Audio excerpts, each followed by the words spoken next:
off for the Boston Marathon 2025. I'm going to surpass that 8-kilometre mark. I'm not going to surpass the 16-kilometre mark. Right, 34 kilometre, 37 complete. Oh, come on, let's go.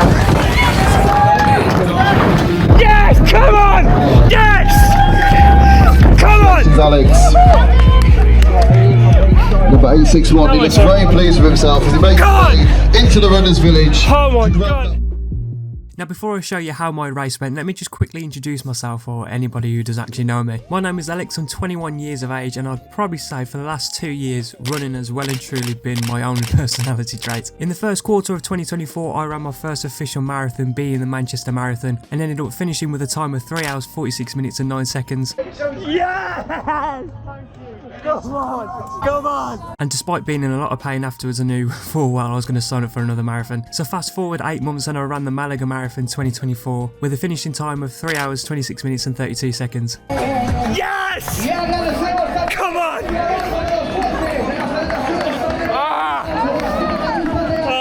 And very much like Manchester, I was in a pain cave, but I knew full well as soon as I was going to go back home, I was going to book the next one. So after doing some digging, I finally found the marathon that suited me best, and that was the Boston Marathon in the UK on the 13th of April 2025. And to be honest, without much hesitation, it was booked pretty much instantly.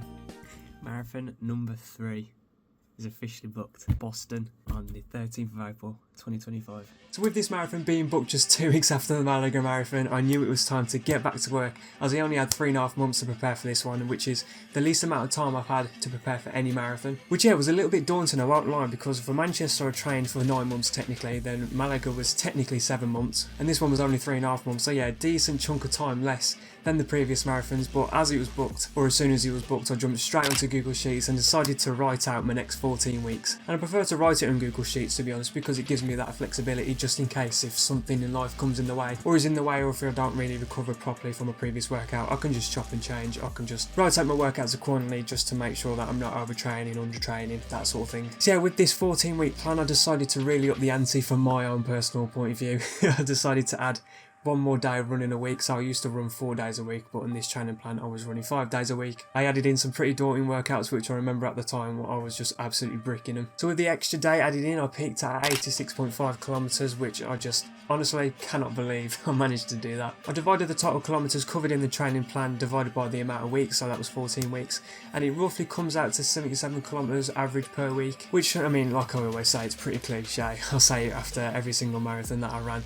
I was just very proud of the training block. It went really, really well, and I think this is another cliche thing I keep on saying, but it was definitely the most enjoyable for me. I felt the best I ever felt, even though I upped the ante with my running. I felt like I enjoyed it the most I've ever enjoyed it. It was just a really, really good circumstance. I don't know if that was the right word, but position to be in, to be perfectly honest. It was very easy for me to get out the door and train for this marathon. And ultimately this marathon training block was just full of just confidence boosters. I mean, it included running long distances at paces that I never thought I could do, to be perfectly honest. Come on! Oh man! I've just done that session. What do you mean? Over the moon. God, how long left until Boston? 2 weeks and 1 day. Bring it on, man. To also running a half marathon, being the Stafford Half Marathon 2025 at my goal marathon pace, but I actually ended up doing it quicker than my goal marathon pace, and even at the end of the half marathon I still had plenty of energy left. We've got 400 metres to go. I'm going for a quick finish. Why not? I'm going 3:30. This feels weird, going this quick. But I thought, why not? Let's bob it. And we're done. Happy days. Stafford Half Marathon 2025 complete. That was a massive confidence booster. Still have plenty of energy. I'm absolutely buzzing with that. Very happy. That's the medal. Happy days, come on. This training block honestly was just full of confidence boosters, and I feel like I say this every time, and it's definitely not something that I'm taking for granted, because I know full well in the future there's going to be a time in my training blocks where things are not going to go right and I'm going to get a bit annoyed with running at times and not enjoy it as much. So with me enjoying it at the minute, I'm taking it in my stride completely. I'm just very grateful to be enjoying running as much as I am right now, which sounds a bit cringe, I know, but it's just the truth. So with writing this 14-week training plan on Google Sheets and doing all all this training, I had one specific time goal in mind, which to be honest I didn't really make public and I didn't really tell many people, mainly because it's one of those things with time goals for marathons. If you say to somebody that you're going to hit this time goal, you want to hit it, and you don't end up hitting it, there's a mix of feelings there. But my initial thought after finishing Malaga was a sub 3:25, but that was only 1 minute and 27 seconds quicker than in Malaga, and I felt like with the plan that I created I can shave off a bit more time than that. So I decided that I was going to set the goal, the really daunting goal, of sub 3:20 in Boston, UK. So yeah, that answers the question as to what the goal time was for this marathon, but it's a whole different question as to whether I actually managed to hit it, and well, it's time for you to find out.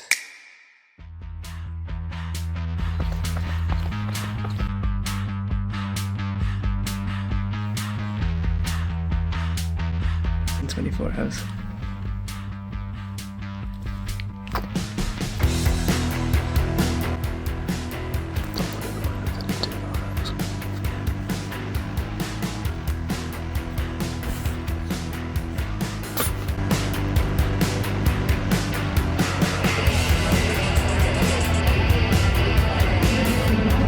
It's almost that time.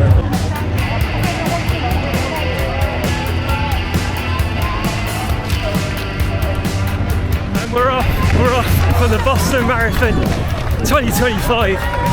Here we go. It looks like it might be a little bit cramped to start things off with, but here we go. Let's get it. Let's get to work.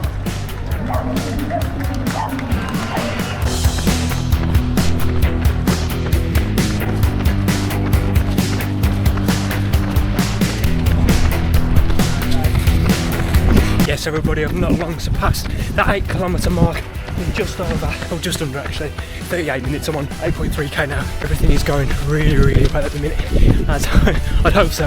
I've still got, what, 34k left? The only problem that I can see potentially causing or happening, can't get my words out, I never can during these marathons, but yeah, the sun is beaming, so that could potentially be a problem. Yeah, I'm hitting my paces, I'm going a little bit too quick actually, so I'm not trying to ease it, so hopefully I don't bonk or I find out later in the race that I went too quick at the start. But I'm on course at the minute for some 3:20, still so long to go, things could change.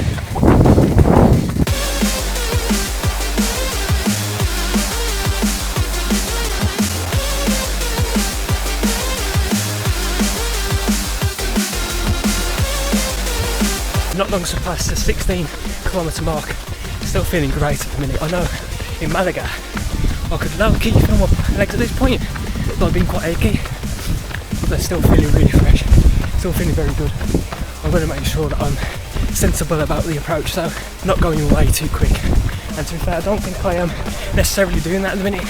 I'm going quicker than I need to, but I wouldn't say majorly quicker. All the splits have been hit so far. No split has been slower than what I need to, so that's good. Yeah, gotta keep cracking on. Route has just been country lanes again pretty much, which is nice and flat. This is a proper flat route. So yeah, I'm gonna get my head down and keep cracking, and I'll see you at the halfway mark. Come on.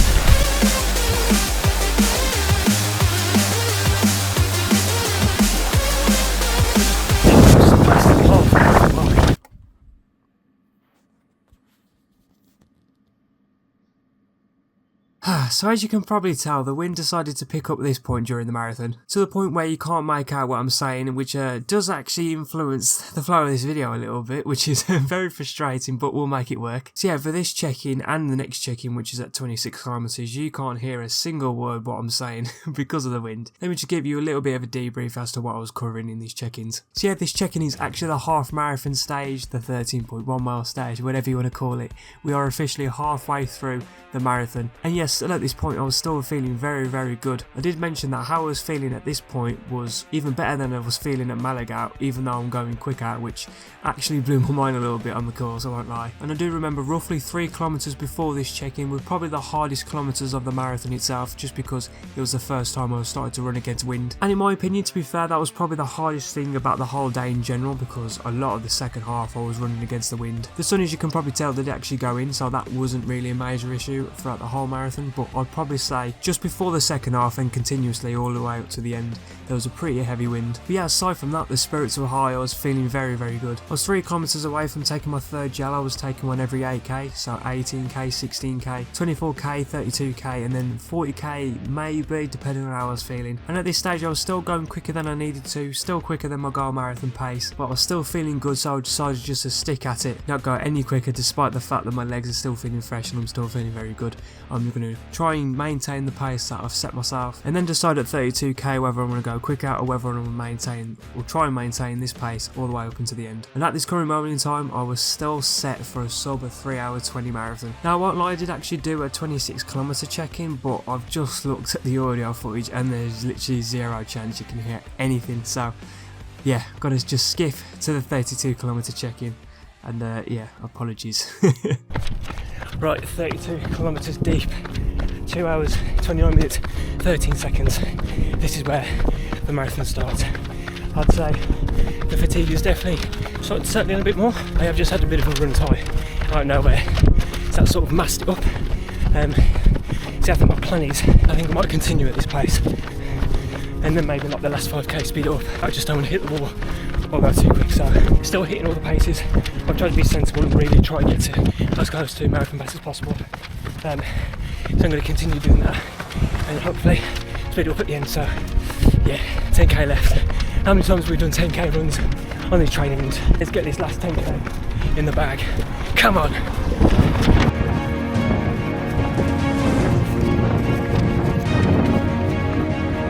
Kilometre 37 complete. Just over a part run left to go. My head is in the game. Just focus with my music, head down. I'll see you at the finish line, man. Come on, come on!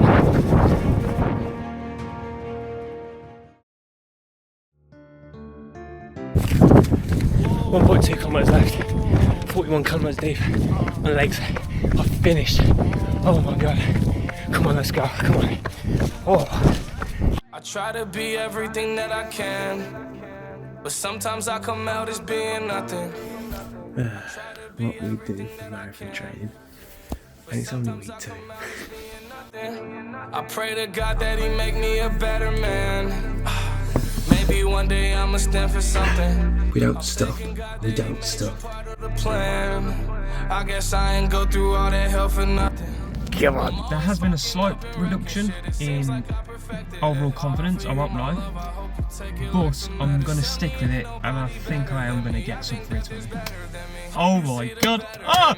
That feels so weird to say. I don't want to ruin this one. This type of love don't always come and go. Like one of the harder ones in the bunch. I was sort of thinking about it. Come on! Come on! Come on! 36k, 2 hours and 53 minutes. Let's go! Come on! Come on! Yes! Come on! Yes! Come on! Yes! Come on! Come on! Into the runners village. Oh my god! Still 320, man. Come on! Back again, 3-3 for the mark. Come on! In the front line, been crossing the line now. Congratulations, Come on! Martin. Come on! Yes, I am here.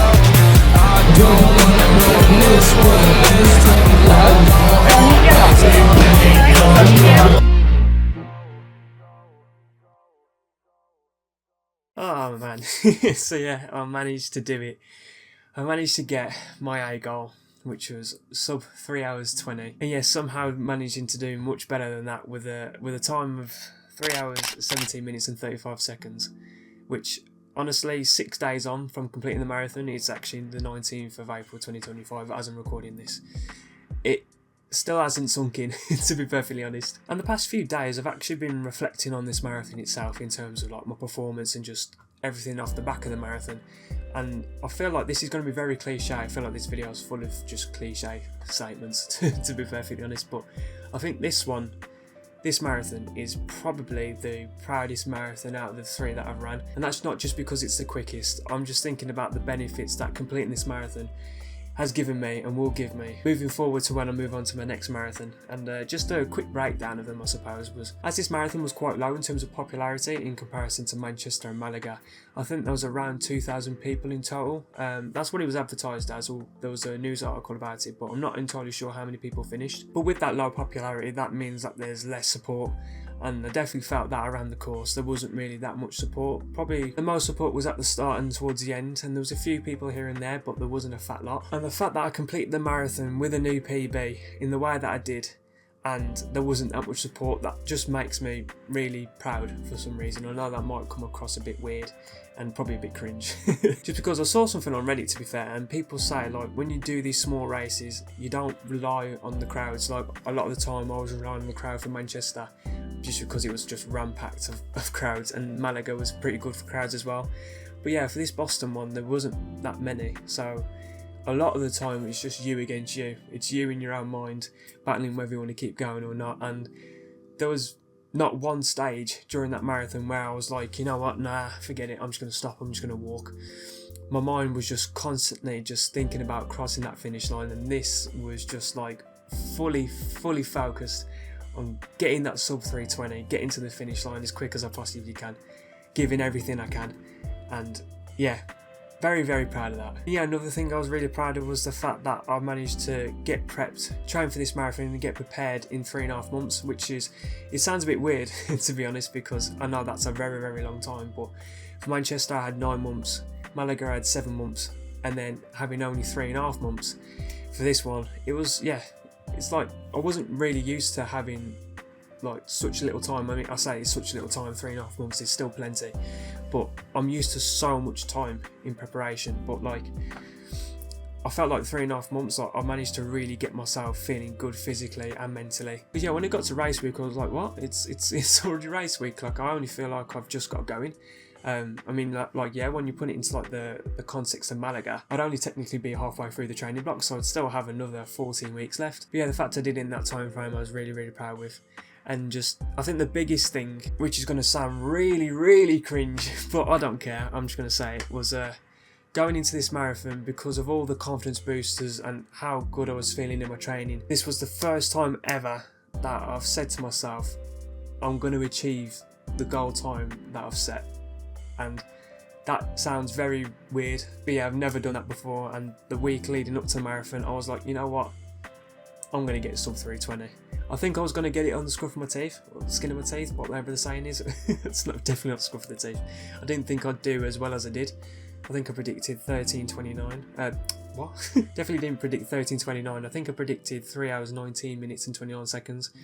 But the fact I did that was just, yeah, 3:17:35 is just unbelievable to me at the minute for my standards. It's definitely not where I want to be completely. I've still got a lot of work to do, but it's definitely something I'm very happy with.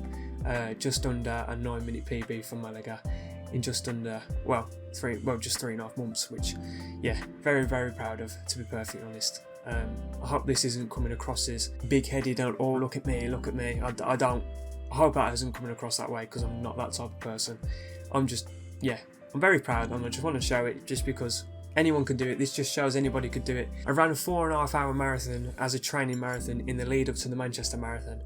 And fast forward how long now? About 1.5 years, I've managed to shave off 1 hour and 13 minutes, give or take. So I think this is just a video just to let people know, if you want to do something, just go and do it.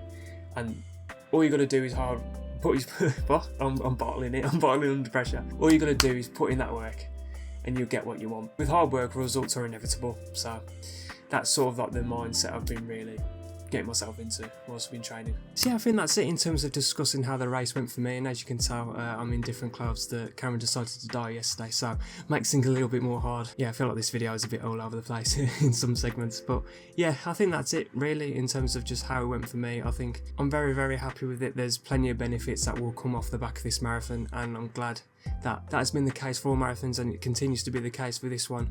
And yeah, I'm just very, very happy with how the journey's going at the moment. I'm hoping that it can continue this way moving forward. So yeah, just before I round off this video, is this a marathon that I would recommend for any of you to run, anybody who wants to be running a marathon in the UK?